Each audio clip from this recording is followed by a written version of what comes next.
wszystkich Państwa bardzo serdecznie na kolejnym wykładzie otwartym organizowanym przez Katedrę do Badań nad Przekładem i Komunikacją Międzykulturową.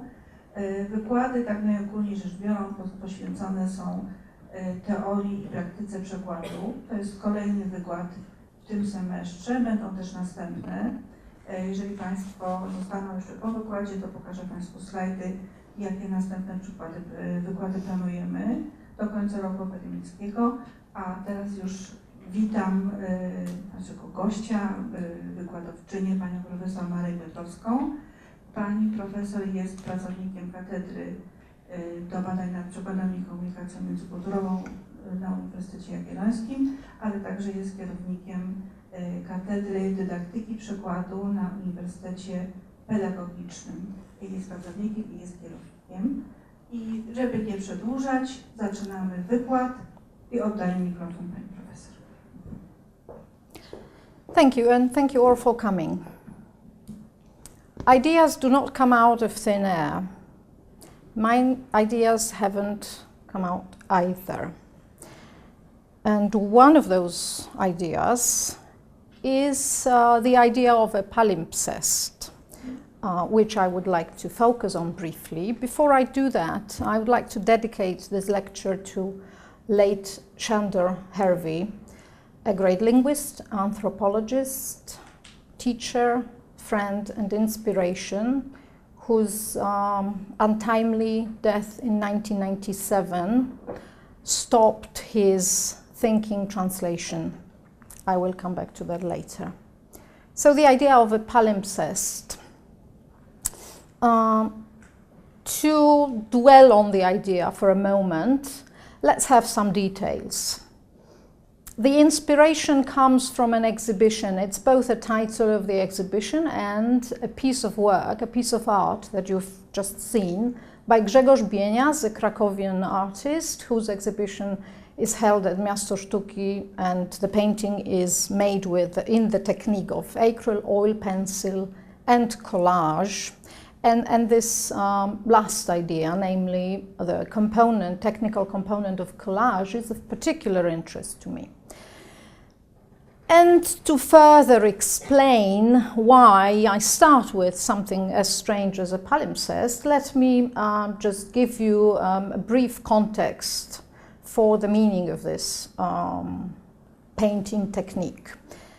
A palimpsest is an ancient or medieval parchment manuscript or book from which the original text has been scraped off. It's a record deprived of the visual recognizability of the basic version, a record made on the removed original record. The term palimpsest also means an ambiguous statement of multi-layered semantics.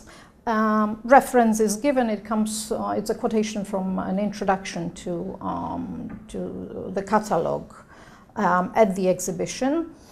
And I'm particularly intrigued by ambiguity encoded in palimpsest making, but also in the fact that in palimpsest, as in translation, we are focused on what is visible, what is stated, but also what is invisible and only implied, unstated, unclear, mysterious, or hardly decipherable. That's by way of introductory explanation. Here is the proper title of what I'm going to talk about today. Translation Inspirations We Live By. And that's more or less it. That's the idea that I would like to convey to you today.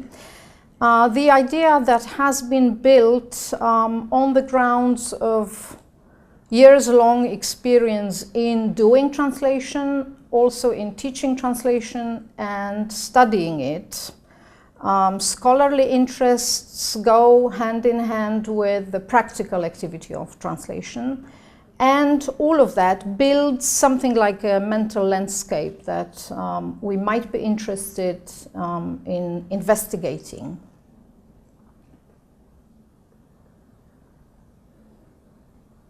to begin with, we are going to play with data a little bit. The presentation is organized along the framework of few reflections, 7 to be precise, and those reflections center around some ideas that I find relevant, useful, and constructive in building the translation landscape. So let's start with reflection 1, which is focus on data. And as we all know, I don't think it's a great revelation to hear that in translation studies, there is great abundance and versatility of translation data. And this boils down to identifying corpora that we work with and work on. We may be talking about anything from literary excerpts, comparative analyses of literary texts, to electronic corpora, to eye-tracking studies, to think-aloud protocol studies, to specialized terminology and databases. So the form, the diversity in data collection, their compilation and analysis methods are hugely disparate. And that's the beauty, the advantage of doing research and translation on the one hand, but on the other hand, it's problematic when it comes to any coherence in methodology. And that's quite understandable, and I suppose most of us agree with that.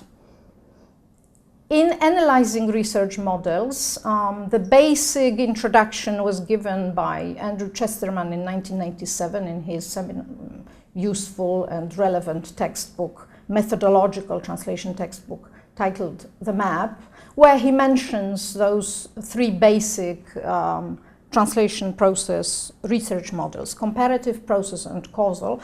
And of course, we are not going into details, and my intention is not to present all those topics that we only briefly refer to, but it's important to realize that the research component in translation studies is highly important and matters.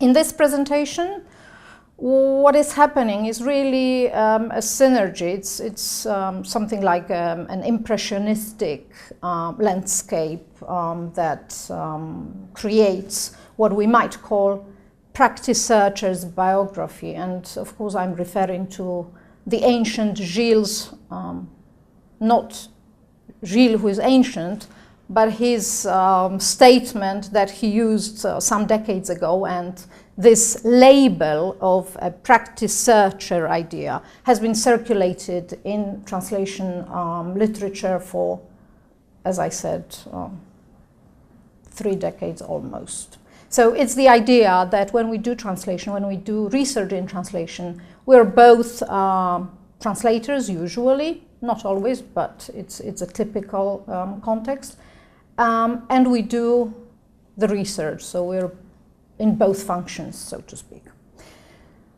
And because it is meant to be impressionistic and something like of a collection, let me refer to, again, a quotation that stuck with me for 10 years now.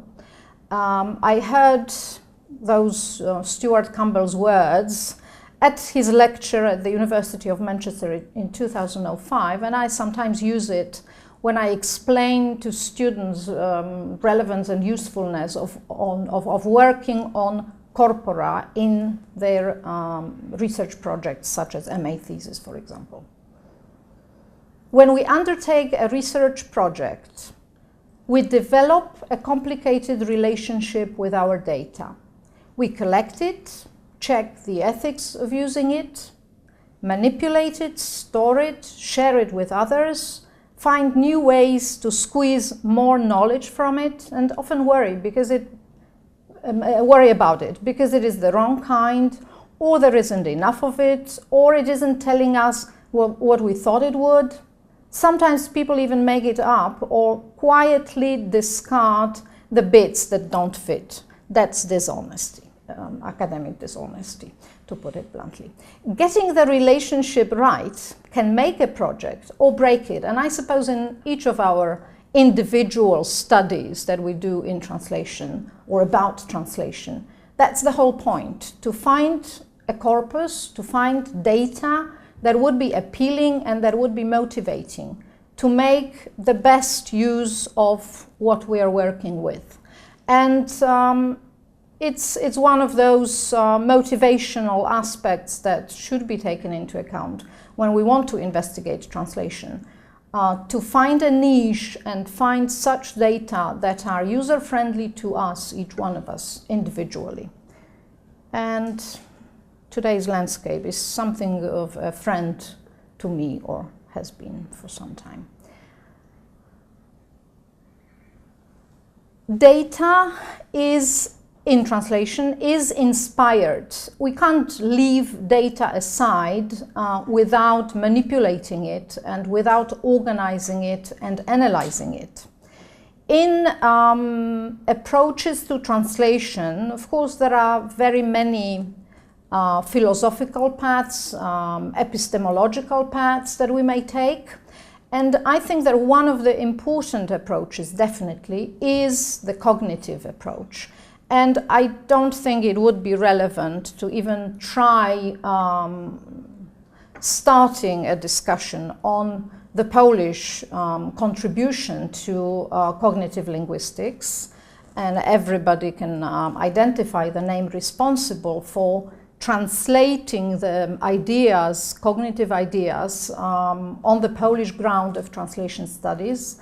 Elżbieta Tabakowska, I suppose, is the name that needs no further mention or explanation. Cognitive influences are very much present in the way we think about translation and we understand the nature of translation nowadays. To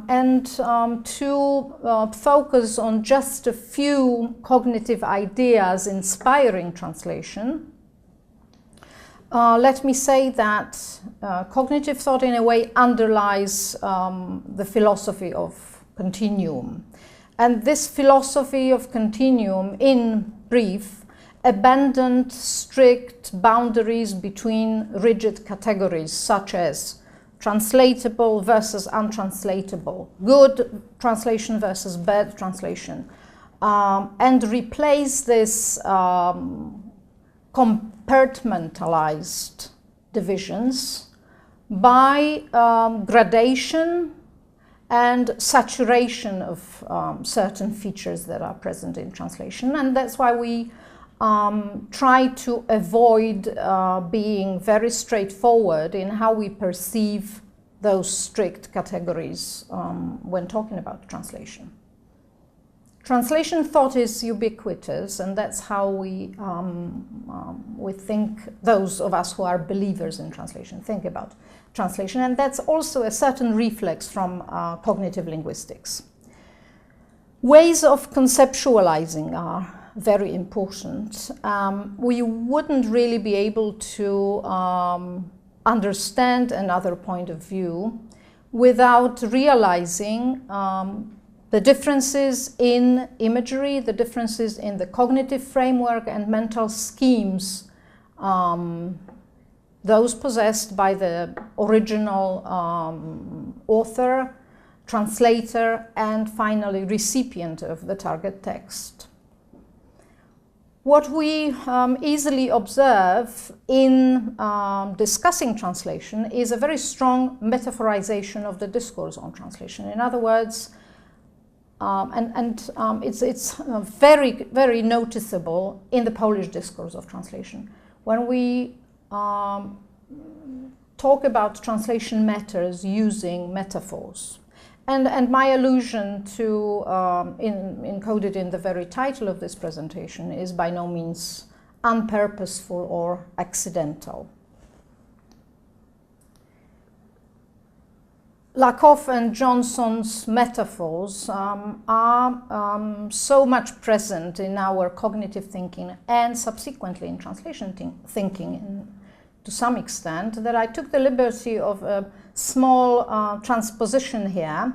And in the quotation that I'm using, referring to the sense that metaphors make in our communication and in our perception of the world, I replaced, and it's signaled by capital M, I replaced Lakoff and Johnson's metaphor by my translation lexeme. It is as though the ability to comprehend experience through translation were a sense like seeing or touching or hearing, with translation providing the only ways to perceive and experience much of the world. Translation is as much a part of our functioning as our sense of touch, and as precious. Not much damage has been done to the text by this replacement, I suppose. We can agree or disagree with it, but it's coherent, I think. Cognitive influences have been for a considerable time now part of our intellectual and epistemological experience. Let's move on to the context that is most, that I suppose is the richest and also most inspiring, namely a reflection on culturemes, which brings us to the translation immersion in culture. And I refer here to the idea I used in Tabakowska's book O przekładzie na przekładzie, that I suppose all of us have seen and read, 1999 publication. Those cultural capsules refer to individual cultural case studies that Tabakowska focuses on in her book. It's this individual context for a particular translation dilemma that we are faced with that is of interest to us today. And that's my favorite. I don't know if any of you attending perhaps some of my regular lectures can recognize this incident with the Bible, because occasionally I give it as an example to inquiring into culture formative role of translation. Are you more or less, have you heard of Atahualpa? No? Good. In that case, in that case, I can give you a story. We are moving on, or moving back to a place far away, Peru, to a completely remote context, because we are talking of early 16th century, 1532 to be precise. And just one particular incident that happened there. And every time I recall this story, it evokes a whole wealth of associations, and also it gives me a lot of insight into the importance of translation globally, society building role, culture formative role of translation, and also some sad thoughts on human nature too. What I'm talking about is a well-known historical fact of the Spanish conquista in the New World. And of course, I wouldn't be able to rely too much on the original sources. Plus, the original sources talking about this event are biased because they are texts written by the winning party. So this bias is inevitable in some way. And what we're talking about is the encounter between the ruler of the empire, Inca, Atahualpa his name was, and Pizarro with his team of supposedly some 160 soldiers accompanying this group of invaders. And it's really a huge paradox to imagine the situation in which there are differences in sources. Some quote the number of 7,000. Some say there was like 20 or 40,000 Inca soldiers on this square in a city of Cajamarca. And this small group of Spanish conquistadors who in their boldness came to speak to the king, and Atahualpa being in absolute power to do whatever with this tiny group of strangers. He was intrigued by the strangers, and he felt no true danger or no true threat to his rule or his life or the life of his subjects. So he was willing to talk to them and meet them. And if we imagine the whole context, if we imagine situations in which, as some sources say, and let me just quote one,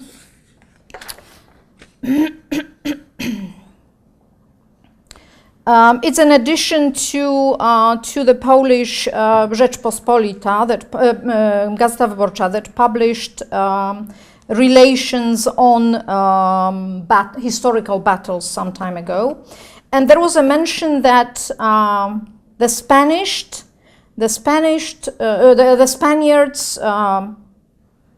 convinced the local people. There is no record of actual case of community interpreting, and we can speculate in some cases. In some other cases, historical sources give us the idea that it was torture and killing that were those methods of convincing the local people to cooperate in some way with the conquistadors. Coming back to the incident with the Bible that inspires a lot of thinking about how translation contributes to civilization growth or may lead to a complete cultural misunderstanding. There are several versions given in the accounts, and according to one of the versions, it happened like that. A Franciscan friar, who was obviously present in the Spanish team, handed in the Bible to Atahualpa, saying that the Bible speaks, and upon subscribing to the biblical message, Atahualpa is to resign his kingdom and become subject of the Spanish king. Atahualpa, of course, the discourse was translated by a local slave interpreter whose name supposedly is Felipe. So we don't really know precisely what was the translation strategy, how the translated text was produced in the target language.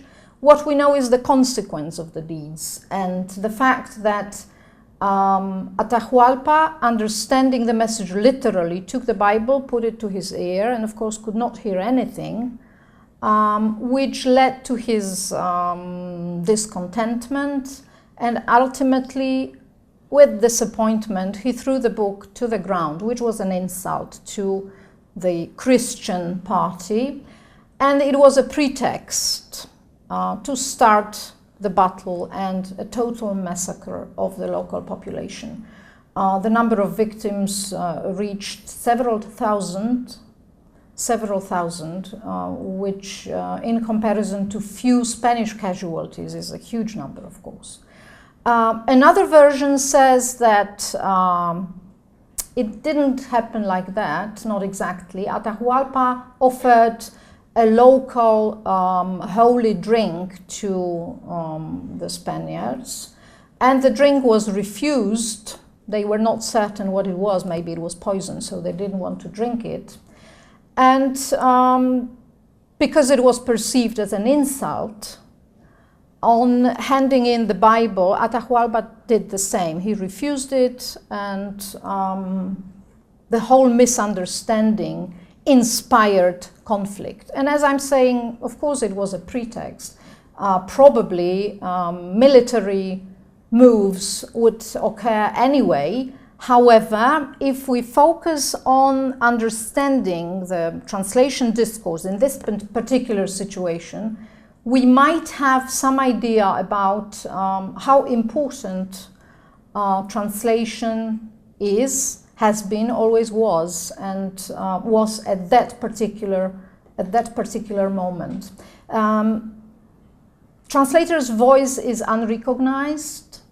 It went silent in many cases. In many such stories, the history of human civilization is full of such stories in which translators of all kinds, interpreters, must have been present, but there are hardly any records of those activities, and some attempts have been made recently to start recording histories of the translation discourse in particular countries, but I suppose it's still not satisfactory, and there is still a lot to do in that area. To mention just a few sources, one of the books by Małgorzata Chrobak, Między światami, tłumacz ustny oraz komunikacja międzykulturowa w literaturze odkrycia i konkwisty Ameryki, talks about that particular cultural background, the encounter of European and Spanish civilizations. The second book, much earlier, Triadic Exchanges, discusses community interpreting in various contexts, contemporary contexts. So it's not a historical book, but it also deals with issues related to this mediation that has happened and does happen on daily basis everywhere in globally and locally. Analyzing culture, of course. Analyzing culture would lead us to 100 new lectures. So I leave you with just this one instance and one insight into how culture formative role of translation is visible in the history. And let's move on to the next capsule or the next reflection. Oh, bless, O Lord, this scriptorium of your servants. Does temporal space give us any understanding of the world? What is the relevance of the physical environment of translators for their work? How do sociological factors influence the translator competence? The beauty of investigating translation lies in the fact that translation actually does penetrate our life. And we may reach the point where everything we do in life can be easily associated with translation. Scriptorium is one of such cases, and accidentally, those of you who may be familiar with an old movie based on the book In the Name of the Rose, from which the idea, for me individually, the idea of the scriptorium, medieval scriptorium, was born, can identify the context, the sociological background, the scene in which those ancient tonsured monks were working on pieces of art, absolutely amazingly beautiful medieval manuscripts. If any one of you has had any occasion to see original manuscripts dated, I don't know, 8th century, 10th century, will probably not resist the temptation to think of those manuscripts as pieces of art. And consequently, so originally the idea of the scriptorium is the place for writing, but consequently it was also the place for translating. And I was wondering, when seeing such ancient manuscripts with translated lines written over the original text, coming back to the palimpsest idea, is there any parallel, or is there any similarity, any link between the work of translators then in those physical environments and the work of the contemporary digital translator? Are we talking about the same competences? Is the nature of the activity really comparable? And I leave you with the questions. I don't know the answer. I'm thinking about it. And there is so much difference that we may risk a statement that perhaps it's something completely different. But on the other hand, comparing what translation activity really is, well, it has remained the same basically in its epistemological foundations. Digital scriptorium, on the other hand, is the idea taken from, I thought of digital scriptorium, and then obviously when I searched it on the internet, it's already there, and it's usually the case with ideas that when you come up with some, it turns out that somebody has already had a similar idea. Digital scriptoria have been or are being produced or are being created nowadays. One of those, and we're talking about digital libraries or digital scriptoria, one of those is Berkeley Library, and we have digital data on daily basis in our translation work. So this transition from analog to digital reality is an interesting observation when you think of it.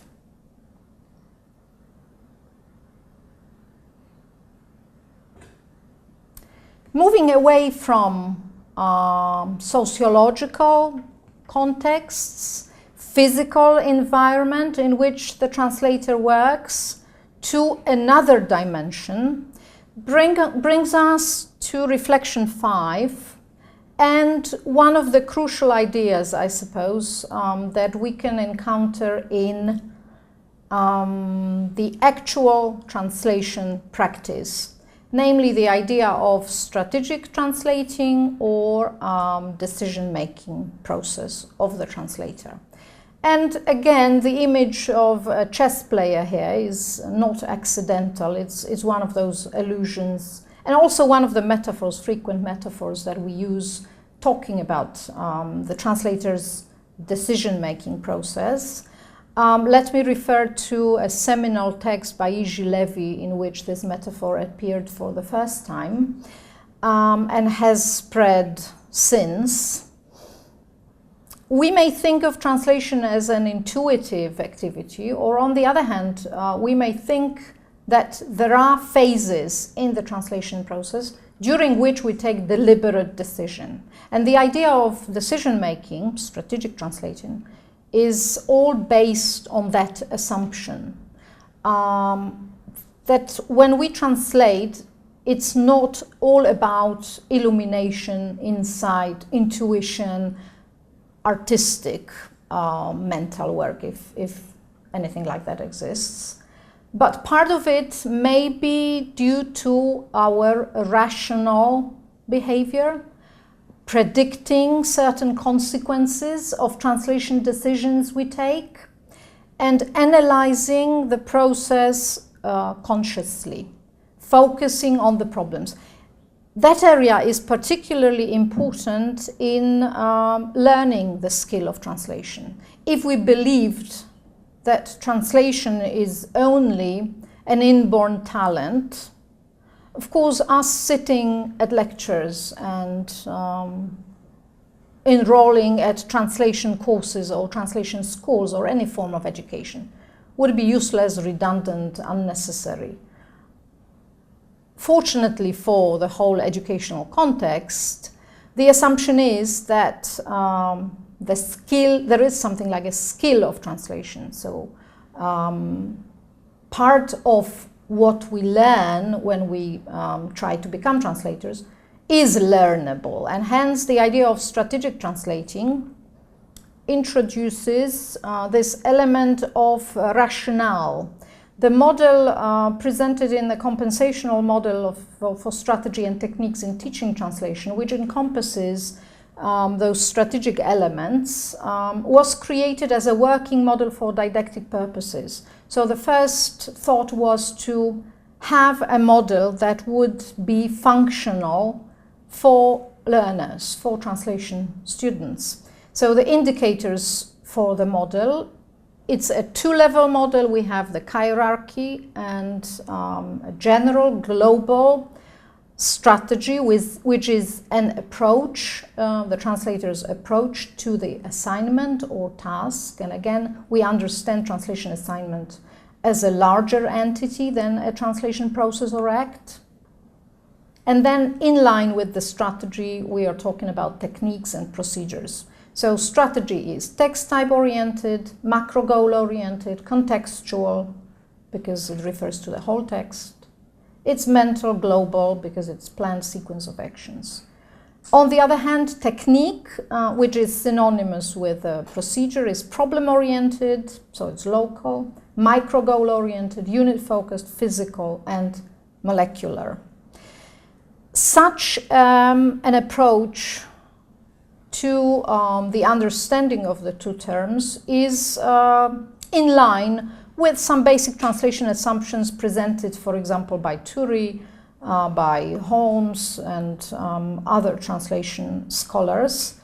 And I suppose nowadays we are used to talking a lot about strategies and procedures, strategic translation. And many translation scholars have approached taxonomies of strategies and techniques with no apparent success, because it's a mission impossible. I don't think we can really come up with any exhaustive taxonomy of translation procedures. On the other hand, we may also refer to an inventory of translation procedures that are applicable in a particular translation case. And that's functional, and that works, I would say. So we are talking about procedures for idiom translation in emittance novels rendered from English to Polish, right? So once we provide a contextual framework, such an inventory of procedures may be more realistic.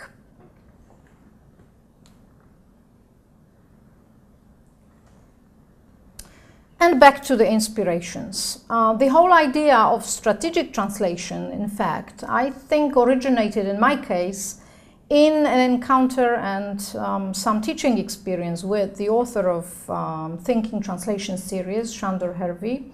What you can see here, how many of you, if I may ask, are familiar with the textbook?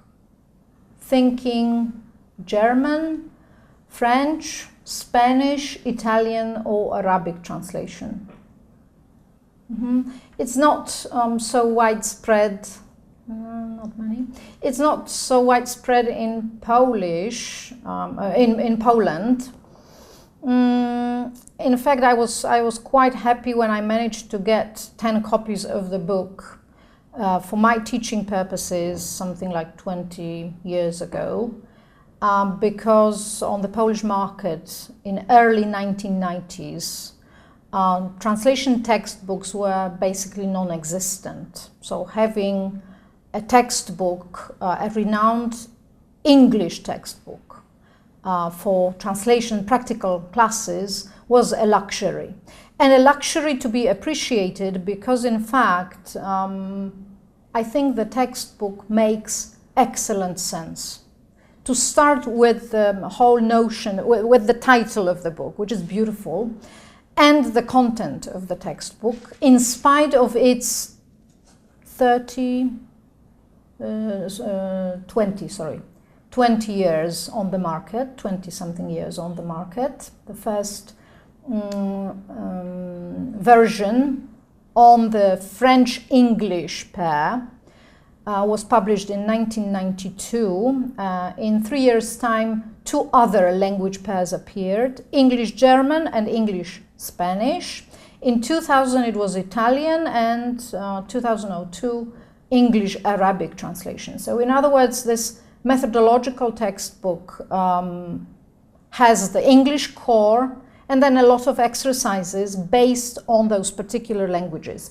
And the reason why I'm talking about the textbook is that in the contemporary university evaluation systems, textbooks are not appreciated.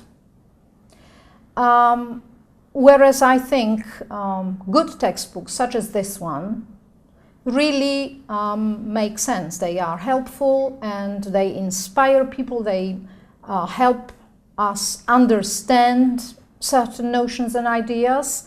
And the fact that posthumously, few of the versions were prepared with Sándor Hervey not really present with us any longer.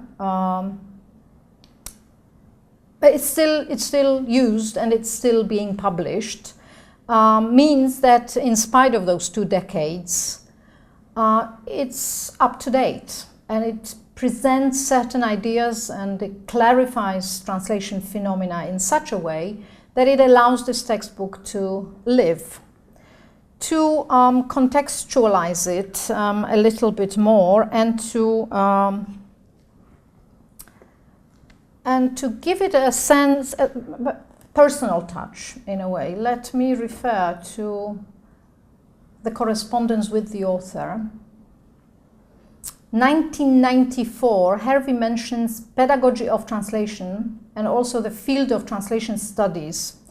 And the 2 terms are interesting in a way because pedagogy of translation, for example, is quite a new subdivision of translation studies. And the fact that it was already appreciated 2 decades ago signals the awareness and some background knowledge about it. Also, the field of translation studies, as we know, the discipline has struggled with its name for some time, and still in Polish we are not satisfied with certain labels.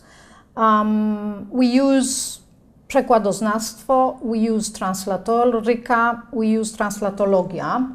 The field of translation studies, not capitalized as of 1994, outlines the territory that was analyzed and presented by James Holmes in his seminal article towards the end of the 1970s. And 2 indiscreet insights into Hervey's way of thinking. So 2 letter excerpts. Things are not too bad here, 1996, but my workload still seems to keep increasing. At least the work of thinking translation and thinking Spanish translation is finished. Both of these are now in the bookshops. But a colleague from Durham wants to collaborate on thinking Arabic translation, so it seems to have no end. Very nice in a way, but very best wishes for 1996, Sándor.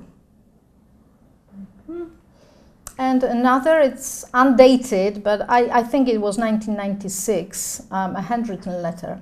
Thanks very much for your lovely letter and for your manifold invitation. Most gratifying, flattering, and irresistible. And I'm using this quote to give you a touch of Sándor Hervey's enthusiasm for translation, his way of addressing translation issues. He was here in Kraków teaching courses briefly, having lectures and workshops for students at UNESCO Chair for Translation Studies and Pedagogical University, and I had a privilege to co-teach with him during one class.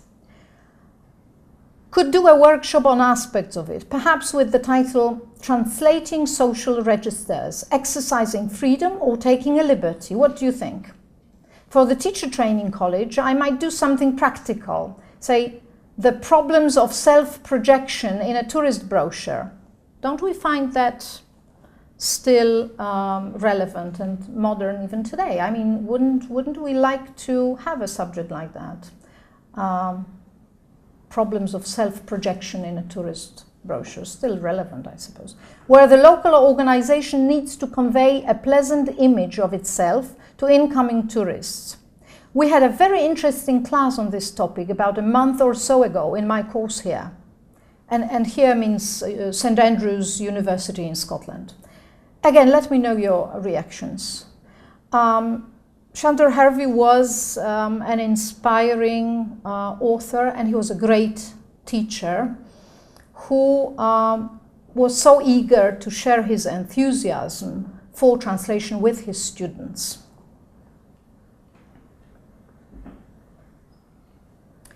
And he is becoming history now. Hence, the next reflection that I would like to devote just a moment of consideration to are historical reflections, historical considerations. Strategic thought in diachronic perspective is very complex and multidimensional, and if we wanted to dig into translation and history, we would drown in an ocean of literature, reflection, and thinking. What I would like to do instead is, again, focus on another brief capsule, cultural and translation capsule, namely the case of one particular adaptation on the basis of a historical text coming from 16th century, and you can check, those of you who might be interested in the idea, can check that in Balcerzan's anthology of texts and authors about translation. Górnicki produces a meta-text reflecting on his method of translating, or really adapting, one Italian masterpiece, The Courtier, Il Cortegiano, and he talks about his strategy of polonization. So he claims that because he was preparing the text for Poles, he used Polish names. And sorry to the listeners who will only be able to appreciate the English language and not the Old Polish version, I will quote anyway. Iż Castillo pisał językiem włoskim, a pisał Włochom, których obyczaje są od naszych daleko różne, przeto nie tylko zaniechałem imion włoskich, a włożyłem polskie i rozmowę tamtej podobną napisałem. Zgoła niechaj to każdy wie, iżem ja, Polakom pisząc, Polakom folgować chciał. Przeto opuściłem siła rzeczy, które abo nie należały Polszczę, abo rzecz zatrudnić, a poczciwe uszy obrazić mogły. We can reflect on strategic thought in the historical perspective to find out that the strategy of adaptation, functional approach to the text, and taking into account the addressee of the target message were present already in the Polish 16th century translation.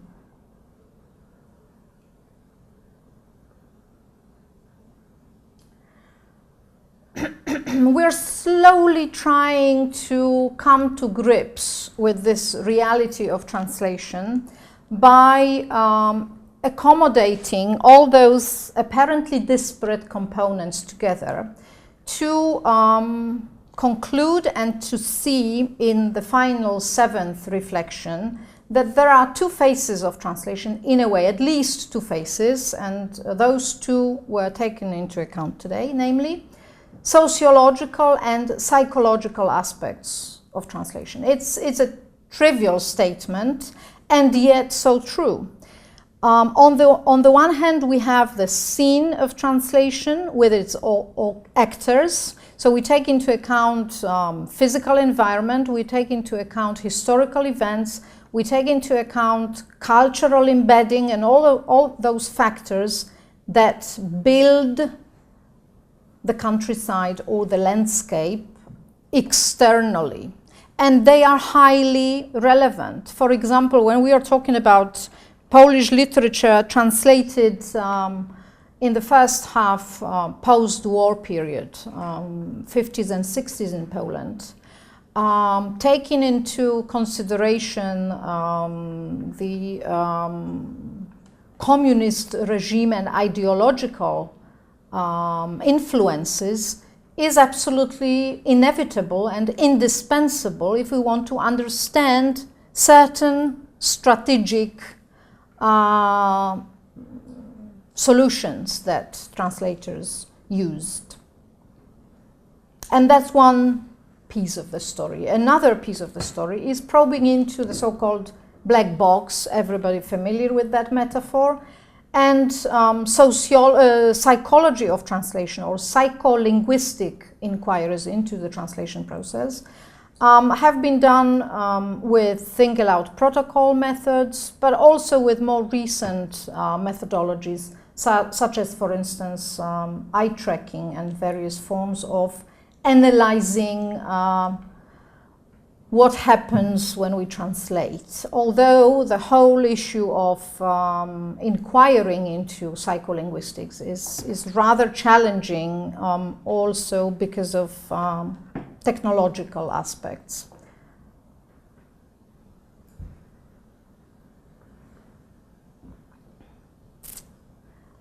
And I suppose that's more or less the landscape that has been created with those few scattered images compiled and briefly presented to you today.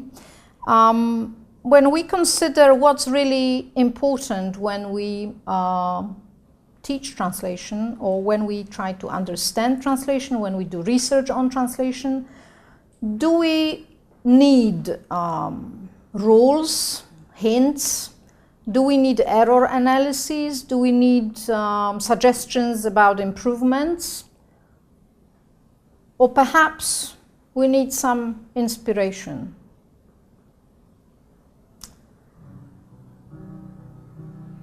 And because our cognitive and anthropological journey through the translation landscape is almost ended, let me finish by a question that will help us understand that translation really is, translation really gives coherence to our life, if we wish to think that way. Namely, the question, can you imagine the world without translation? Thank you very much.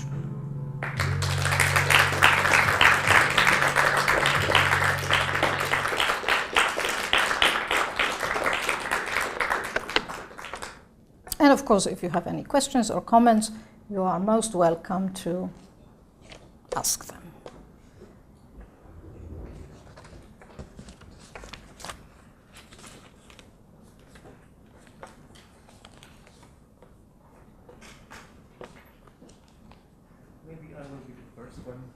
Sure. Thank you for this very pretty, thought-provoking and inspiring lecture. Thank you very much. If I may interrupt, I've never heard such a comment.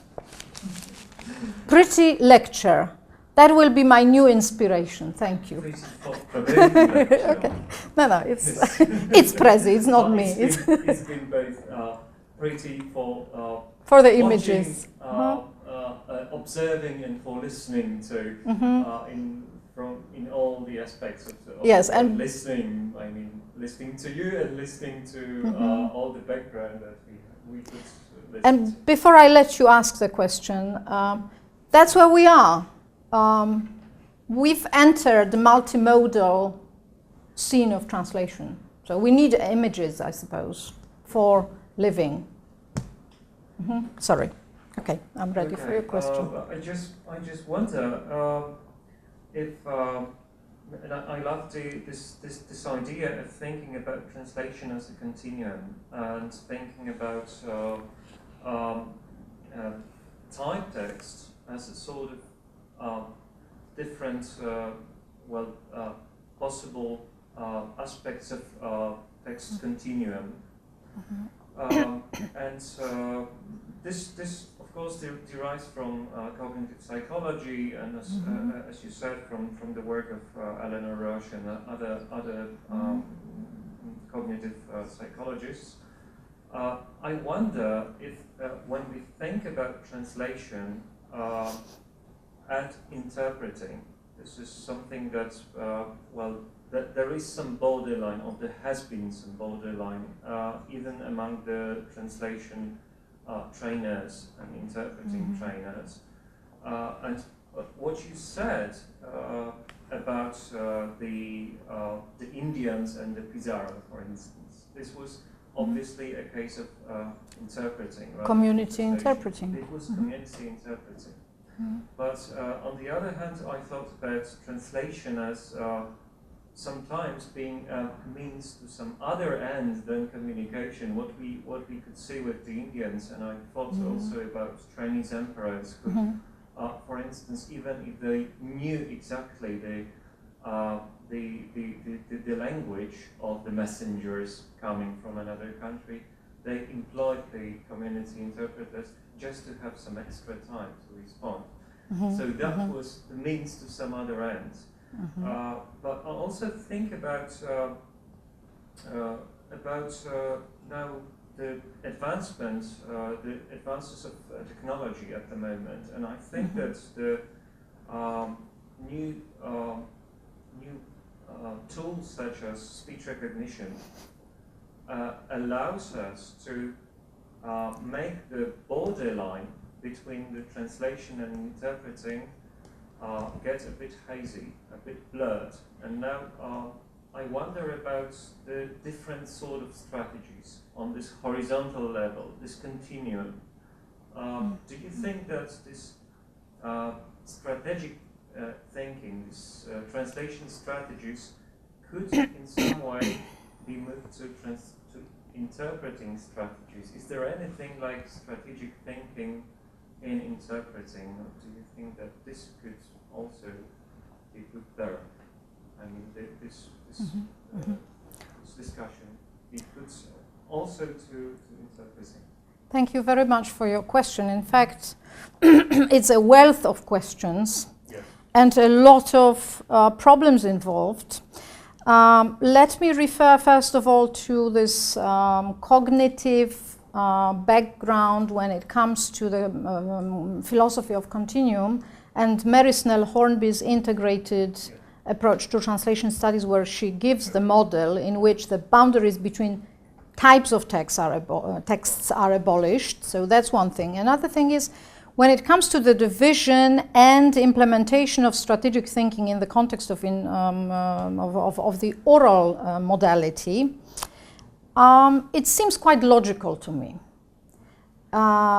As a consequence of certain shifts within translation studies. So we're talking about as if two parameters. One thing is when it comes to actual practical activities of translation. So very down to earth with no pejorative tone level.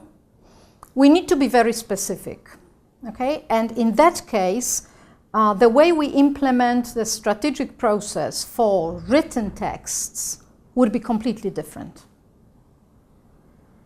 Oral modality requires different skills, different approach, and needs different strategies and procedures. But I would still think some model of strategic thinking is possible to be implemented. Plus, we know that the whole domain of single-out protocol methodology actually comes from what Shandor Hervey calls in his book genre crossing. The fact that we analyze the process of text writing by means of a dialogue, so oral modality. And single-out protocols, maybe monologue, maybe dialogue, but still it's a mixture of written and oral in the methodology, within the methodology. And so when we are at the activity level, we need separate boxes, somehow separate boxes, because we are doing very practical things, and it's always connected with the language pair and with the mode we're proceeding. However, on the grounds of the recent technological changes, the differences between modalities are no longer rigid. I mean, we can communicate visually, and translation of those visual images would be a different mechanism, but it still may be treated as translation. But it depends on, you know, your viewpoint. To me, everything may be interpreted as translation. So that's my individual bias, which has nothing to do with academic objectivity. However, we objectively observe transitions between genres, and the fact that we have multimodal occurrences of translation, of course, would require some accommodation of theoretical thinking. And what I've noticed in translation literature recently is that at this epistemological level, more abstract and more theoretical level, I think the boundaries between interpreting and written translation that were so strong and valid in the 1980s, in the 1990s, and even at the beginning of this millennium, cease to be so relevant anymore. Does that answer your question? Thank you. Okay. Yes. Maybe I will take the opportunity. Technological advancement was mentioned, and it will be a Machiavellic question. You asked if we imagine ourselves a world without translation. Could you imagine yourself a world without translators, but with translation? Yes, it's another symptomatic shift. We have worked on that shift in the area of pedagogy of translation. And the shift is very clear and visible in terminology that we use. So instead of talking about translation competence, we talk about translator competence nowadays. Instead of translation skills, we talk about translator skills. So this human element, which was unrecognized in the past, and that's why we have so many anonymous translators and interpreters. We have so much unrecorded and unregistered translation activity in the history of human civilization. Nowadays, we try to appreciate the person of the translator. And in the technological context, it is difficult, and I see it as like a forked avenue nowadays. On the one hand, we have perfect technological destruction of the humanistic element of translation. Technology is killing the source text, the source author, the evaluation, reception, and globalization acts to the detriment of the appreciation of the beauty of the original and the activity of translation. So that's one thing. Another thing is that, paradoxically, in the framework of scholarly endeavors, awareness, academia understood in abstract, there is a lot going on in the sphere of translation studies as a humanistic discipline, with the figure of the translator foregrounded. We have a lot of subjects, a lot of interest of people in the activity of translation, in the history and culture of translation. So there seems to be, to me, some kind of a paradox here. That on the one hand, it's irrelevant because machines produce a lot. So we have this extreme of machine translation. We have computer-assisted translation. We are all infatuated. Maybe the first stage of that infatuation is already behind us, but we're still very much infatuated by new tools, new computer tools. But on the other hand, we love the essence of translation. We love this individual effort of a person who devotes his or her entire attention to interpretation of a source text. Sorry for this lengthy answer. Mm-hmm.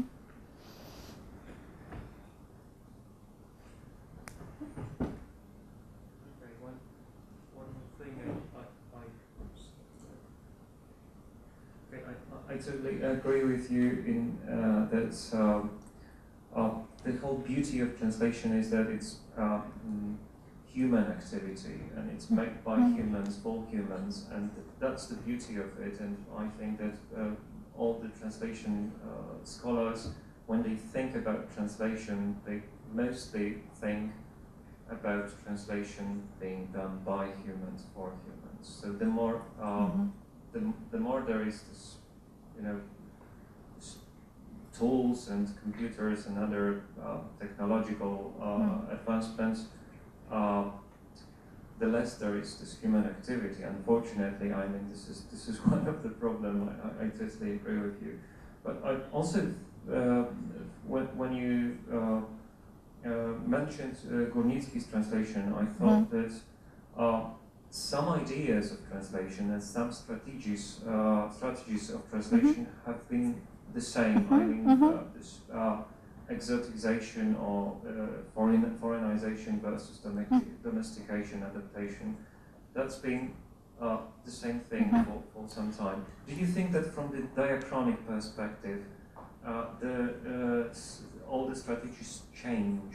I mean, is there any sort of evolution in strategic thinking nowadays?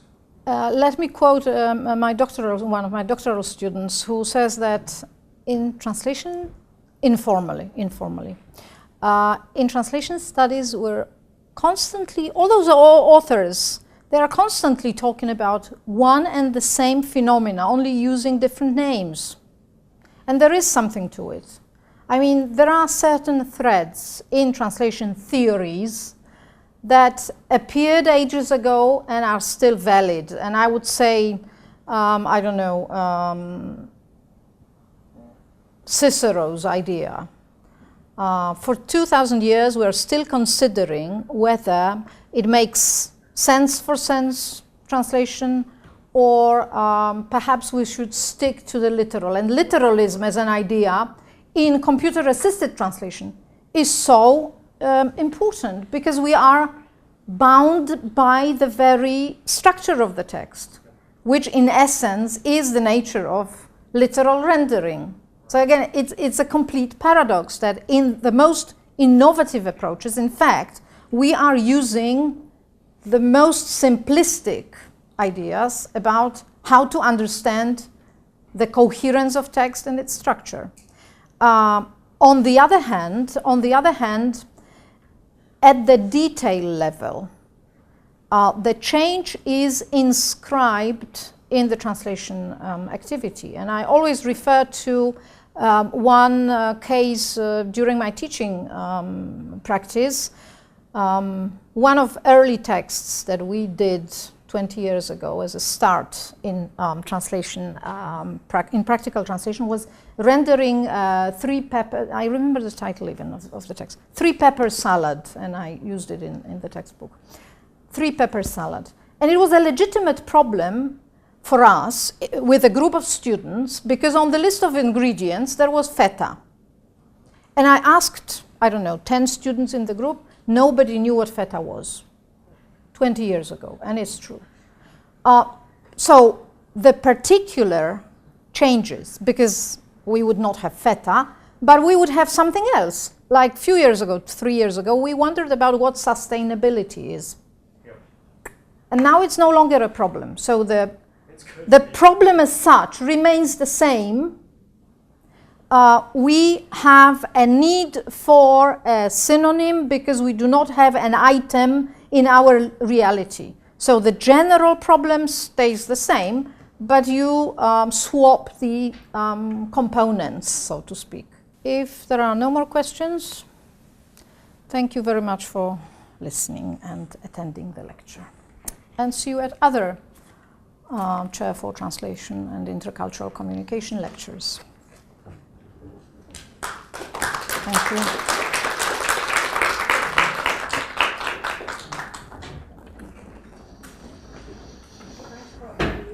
Zostaniecie jeszcze chwilę, to powiemy, jakie będą następne wykłady.